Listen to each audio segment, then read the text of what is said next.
Hoi! Hoi! The first thing we want to discuss is how to build a language environment. Okay, language environment sounds a little bit like software. Do you have a better word?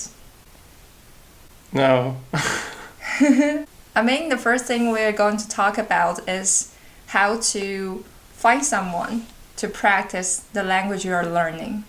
因为我调查之后发现有很多的人觉得在学语言的时候很难建立语言的环境，找不到人练习，所以我们今天要来讨论这个主题。Marijn, have you ever had any language friends? Well, in Sweden, I was there. I had some buddies, some Swedish buddies, so I could.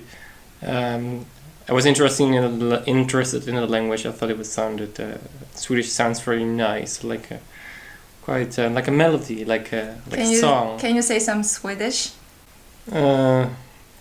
Jag heter Marijn och jag ska lära mig svenska.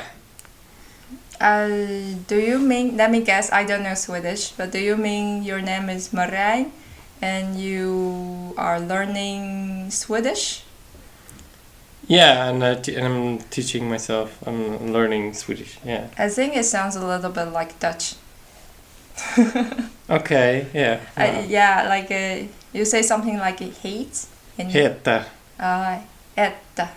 Heter. Etta. And something like lir. Lära mig. Lära mig. And mig is it's like... I know, like yeah. ik leer me. Yeah. This kind of... Yeah, so maybe this was more obvious because it's kind of similar. Yeah, but you're learning Chinese now, or you want to improve your Swedish, then how can you go online and find someone to practice?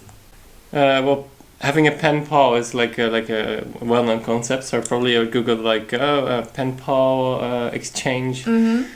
And there's probably some websites around, and then you can find some people, and there's some profiles online. Mm-hmm. Really have a clear picture of what I wanted to achieve with that. Mm-hmm. I think that is important. Besides that, how can you find a good person to practice with? I think it's a person who also has a strong will to learn the language, because otherwise it cannot last longer.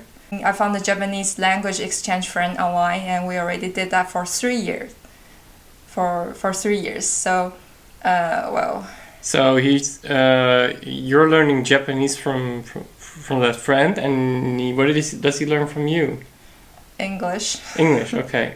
So that's a mutual connection. Yeah. So that's very nice, but it's not always the case. So how would you deal with unequal? I think it can get unequal quite easily. Yeah, I think so too. But it depends on what kind of thing you're expecting from the language exchange friend. For example, I had a period I tried to learn French pronunciation, which I'm still struggling with. Well, I didn't really find someone who wanted to learn the other language I knew.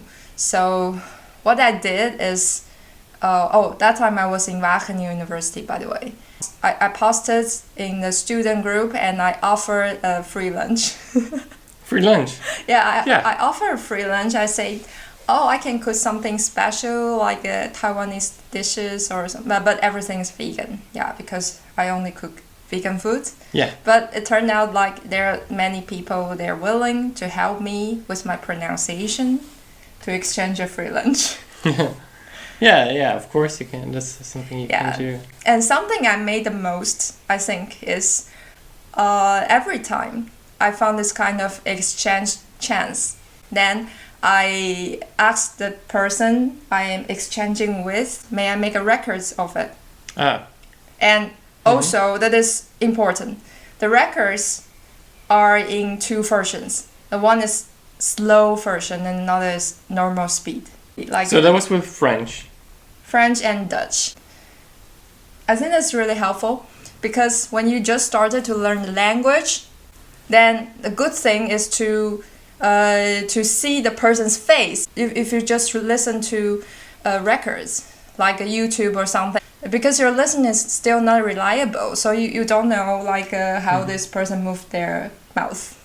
So Well, my strategy to find a friend online or in person to practice a new language is that I think this is really a social skill. You need to know how to introduce yourself. Everyone has limited time, right? Yeah. So you must, I would suggest the first time you write an email or write a message to the person you want to make friend with, then tell the person something interesting about you.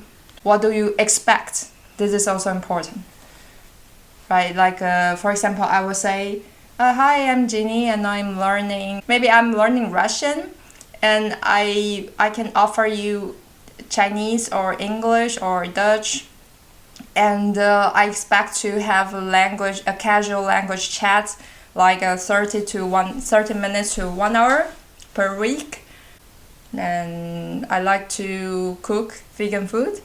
I like weight training, powerlifting things. I like learning languages, and I'm a data engineer. If you have interest in data, we can talk about that. I think this is something you don't need to write very long, but say something about you. Would you already try to do that in your target language? I did many times already.